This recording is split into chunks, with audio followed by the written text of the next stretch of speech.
রাজধানীর কাউরান বাজার এলাকায় মোবাইল ফোন ব্যবসায়ীদের সঙ্গে পুলিশের সংঘর্ষের ঘটনা ঘটেছে। National equipment identity register INIR কার্যক্রম চালুর প্রতিবাদে রবিবার সকাল থেকে সোনারগাঁও হোটেল মোড়ে অবস্থান নেন মোবাইল ব্যবসায়ীরা।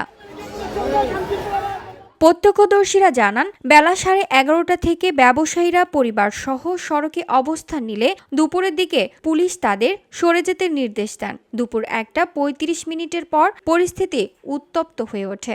এক পর্যায়ে পুলিশ জলকামান নিক্ষেপ ও লাঠিচার্জ করে বিক্ষোভকারীদের ছত্রভঙ্গ করে দেয়।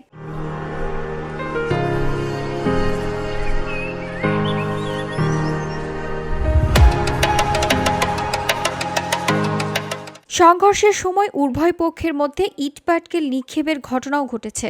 পরিস্থিতি নিয়ন্ত্রণে পুলিশ টিয়ার গ্যাস ও 7টি সাউন্ড গ্রেনেড নিক্ষেপ করেন। ঘটনাস্থলে অতিরিক্ত পুলিশ, র্যাব ও সেনা সদস্য মোতায়েন করা হয়। বিক্ষোভ শুরুর আগেই কয়েকজন ব্যবসায়ীকে আটক করে পুলিশ। পরে কাউরান বাজার মোড়ে কয়েকশো ব্যবসায়ী আবারও জড়ো হলে পরিস্থিতি নতুন করে উত্তপ্ত হয়ে ওঠে। VOD Bangla news desk.